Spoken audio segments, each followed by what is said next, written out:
this Christian story of the crucifixion of Christ. It's odd because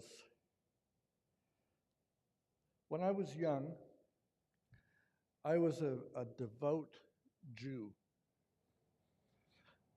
I spent my time in the synagogue reading the Torah, reading through the Mishnah, having these great conversations with the rabbis, with the spiritual leaders. I was a spiritual man. One of the things that I learned through the whole history of our people is that we are a special people. God came down and sought us out. He sought Abraham out and Isaac and gave to them something that no other nation had. And it wasn't just that no other nation had it, they couldn't get it because we were, in God's words, a holy nation. We were special. Also, the land that we were living in was the promised land. It was promised to us by God. God made an agreement with us, and yes, we failed when we failed time and time and time again. But that didn't wreck how special we were. So I grew up with this idea that because we were special, we had rights. We had God on our side, and God would help us to win our battles, to win our nation and the land, and to make it purified. And all those things were put into my head at a very young age. As I got older, I was also taught that because Israel was special, it was an anomaly. It was not God's plan for foreigners to come and rule over us. And if you look back in the history of people like Gideon, who pushed out the Midianites, and God was on their side and fought for them and saved the nation of Israel. And it took a warrior, it took a judge, a warrior, to make that happen. And I started to view myself as that kind of a warrior. Rome, of our land, this promised land, for many years. And they were heathen. They followed after these gods, thousands of them, who knows? But they ruled with an iron fist. They did not allow, at times, the freedom for us to worship God the way we wanted. They controlled us. They taxed us. And this was just unthinkable to me. And during my lifetime, there was a group of people called the Zealots. And they were people that saw themselves as the saviors of Israel. Other groups of people, like the Sanhedrin, the Sadducees, and even the Pharisees, to some extent, were kind of okay with Rome ruling. As long as they didn't upset the apple cart, they were okay. People who were the ruling class, the Sadducees in particular, they were kind of secular. They didn't believe in an afterlife. They didn't believe a lot of things. And they were getting rich off of the Romans, so they were satisfied. But us zealots were dissatisfied because Rome should not be ruling the people of God. We were not the people of Rome. We were not the people of the empire. We were set apart. If you go back a couple of hundred years, Israel had gained for itself through military might, through the Maccabean rebellion, a time where they did rule. They forced all the other nations out. And we just desired for this to happen again.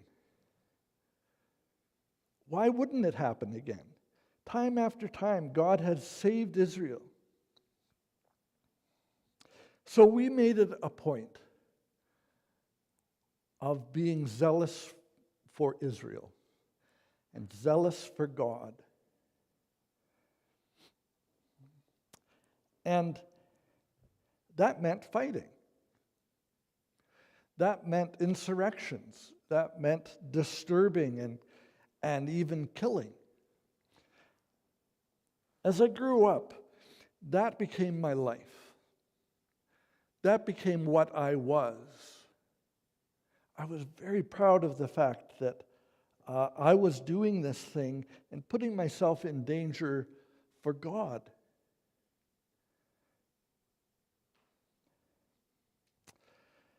As things progressed, though, and I became a leader, Barabbas the leader. People knew me. People feared me. I had killed many people. People who were supporting Rome and the garrison there in Jerusalem. And I became a person of fame. And during this time, this person of Jesus was coming up. Everybody knew who he was. John the Baptist had come, and everybody in the whole empire knew who John the Baptist was because he was the first prophet in hundreds and hundreds of years. And the leaders knew that there hadn't been a prophet. They were calling this time the silent times. God was no longer speaking to Israel. And then comes John the Baptist, who is a bona fide prophet. And everybody was going out to see him and to hear him. And people all over the empire were aware that John the Baptist was incredibly famous. And people were asking, okay, if this is a prophet, and if it's the prophet that the Old Testament said would come before the Messiah, well then the Messiah must be coming. And everybody was quite excited. And then this man, Jesus, comes, and he starts doing these incredible miracles. Everybody knew him. And I traveled around, I saw him, I saw some things. But it became clear, even though everybody was pushing him to be the Messiah, to be the king, for him to push the Romans out, to stage an insurrection. Everybody was expecting this from the Messiah, everybody. Even his followers, apparently, were expecting the same kind of thing. Now, there's a guy named Simon who was a follower of Jesus who was a zealot as well. And I knew him. Not directly, but I knew of him. And he became a disciple of Jesus. Which is weird, because it became clear to me that Jesus was not the Messiah. Jesus was amazing, but he was not going to save Israel. And everybody was watching this happen, and everybody was expecting something incredible to happen, and it never happened. And I thought, okay, it's still up to me. It's still up to us who view the nation of Israel as holy. And God is going to save us. And all we have to do is be bold. All we have to do is fight, because God is on our side. And He's proven Himself time after time after time that He is capable of winning over any nation.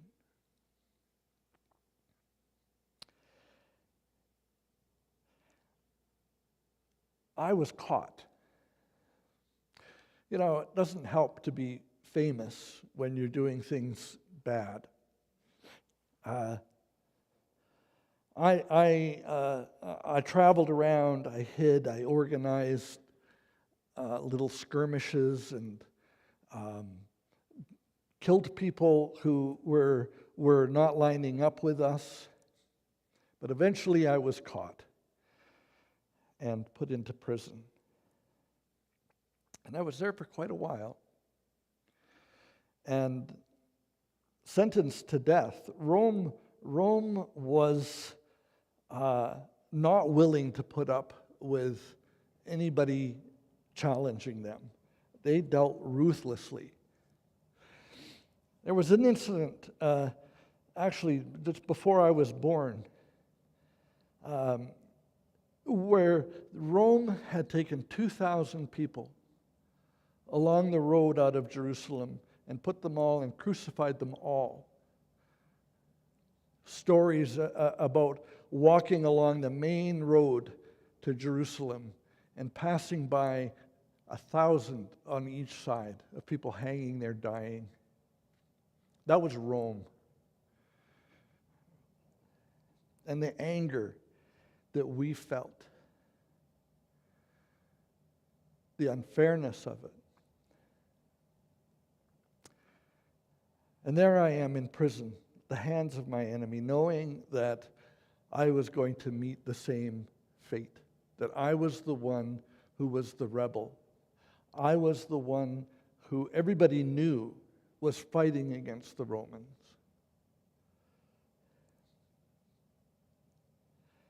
And I was waiting for my death. And to be honest, I was okay with my death. I was a warrior for God, and God would reward me because I was His warrior. In prison, you hear lots of things. Anything that's going on politically or whatever seeps into the prison. The prison is just a stone's throw away from the temple. So you could hear things. People, the staff, the guards would come in and say things. And one of my great regrets was the fact that I was not going to be able to celebrate the Passover. I was in prison. But as we're nearing the Passover, a week before, I heard of this huge commotion. Jesus was coming into town. And you could almost hear the shouts of these people as Jesus was coming in. Hosanna, Hosanna in the highest. This is their Messiah. They were claiming to be the Messiah. And I thought to myself, okay, this is good.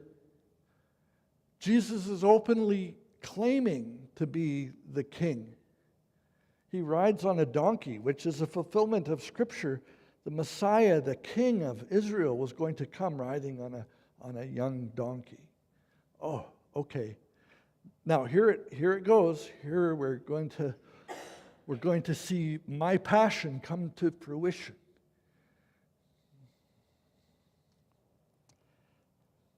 And I was excited. I thought, well, okay, I misjudged. Here's Jesus.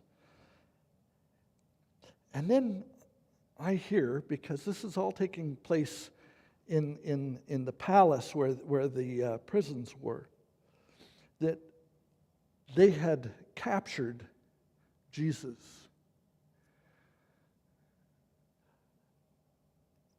These religious leaders had captured Jesus. And I could hear from the court what they were yelling. They were saying, "Crucify him, crucify him." And I'm thinking, okay, this is the time Jesus is going to do something spectacular. Fire is going to come down from heaven. Something big is going to happen. And it never happened.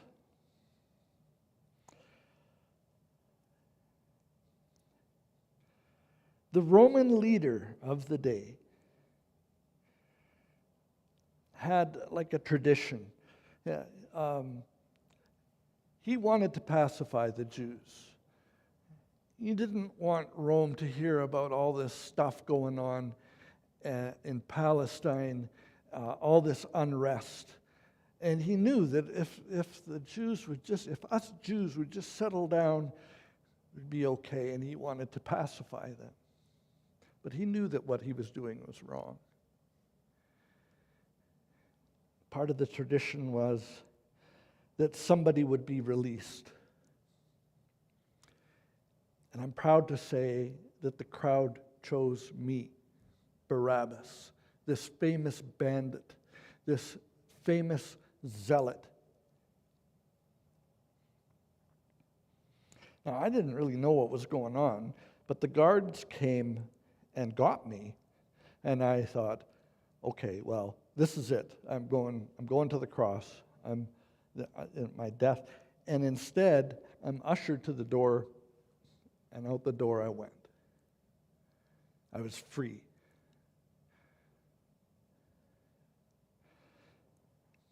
Now, I'm still in the courtyard. There's still this trial going on. There's still people around. This is the talk of the day. It's still crowded. And then I heard that Jesus was going to be crucified. And the cross that was set up for me in particular, was going to be the cross where this supposed Messiah was going to be crucified.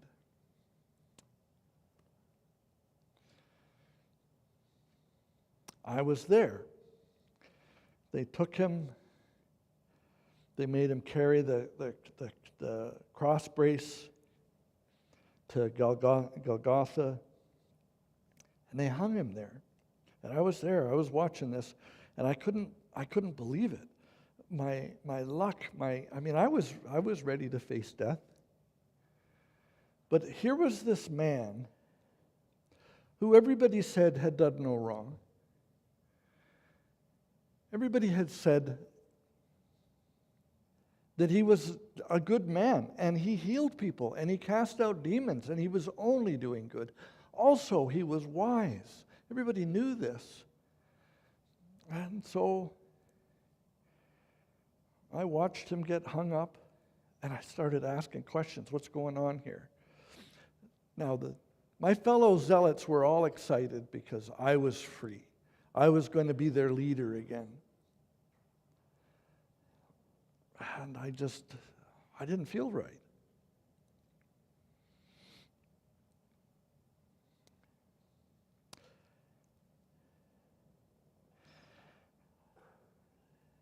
I was impassioned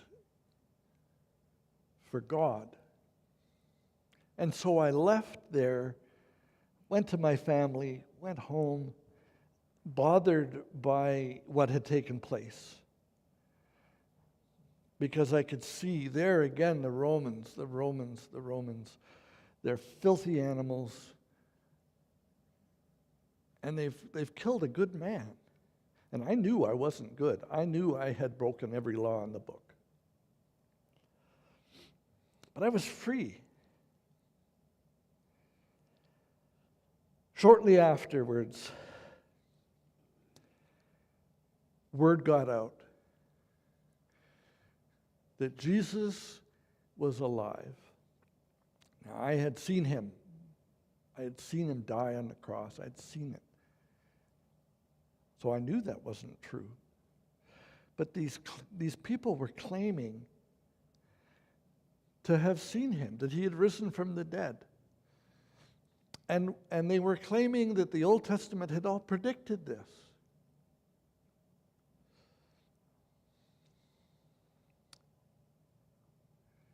And eventually what happened was I realized that the salvation that I was wanting was just going to be a short-lived thing.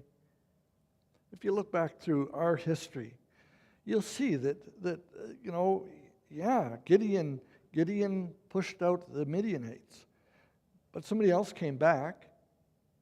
Within not very long, us Jews would wander away from God and just ignore him and wander back. And I thought, well, this time it'll be different. But I realized, no, it's not going to be different.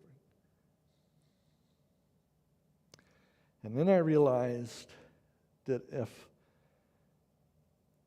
if I had escaped this death that was for me, and that if this Jesus lived, then he had literally taken my place. The church was forming. Shortly after this, my goodness, thousands of people in Jerusalem joined this sect and claimed that Jesus was alive, and lots of people had seen him and talked to him. And so I became a believer. I became zealous for Christ. Years later, the church was compiling the stories of Jesus and eyewitnesses and so on, and that is why my name got into some of these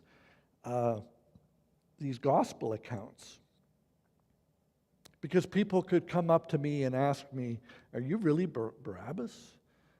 Are you really the person who was going to die instead of Jesus?"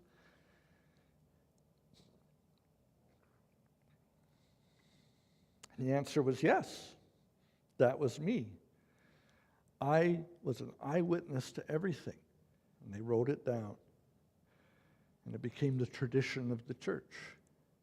And it became the very core of the church, the death of Christ, the cross. You have to understand what the cross represented.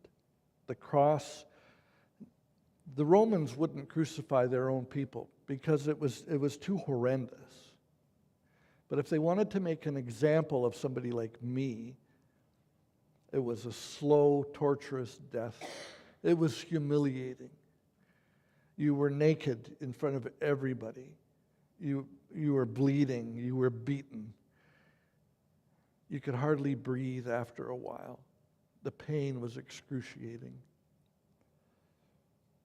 And yet, this church took the cross as their symbol. It's counterintuitive to have a cross as a symbol.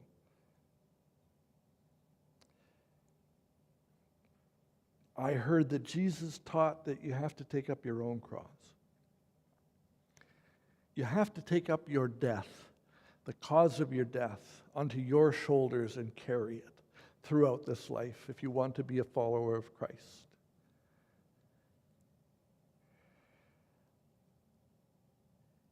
You can't be religious the way the Pharisees were religious, being good and doing and saying all the right things. It's not enough. You had to carry your death with you. And I have done that since I became a believer. I'm an old man now. I have carried the death with happiness and joy, because I know that the death of me, the embarrassment of me, the embarrassment of the cross, is my salvation.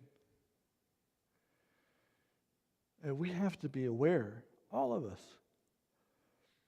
that this is not a light thing. I was around when the church was persecuted. I was around when being a Christian meant death. And having gone through that, facing my own death and being okay with it, I accepted it. But I saw so many people die at the hands of the Romans because the Christians weren't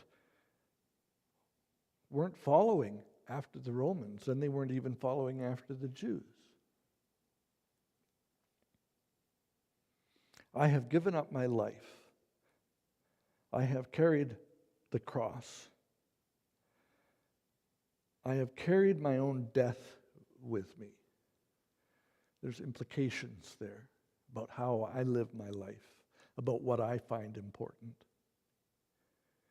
And we all have this tendency to be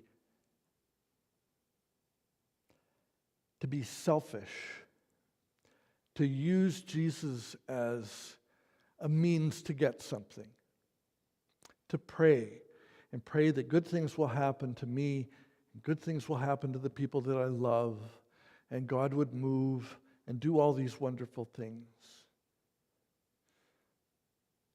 That is not why Jesus died. Jesus died on a cross so that we could carry our death with us. And Jesus rose because that is our hope.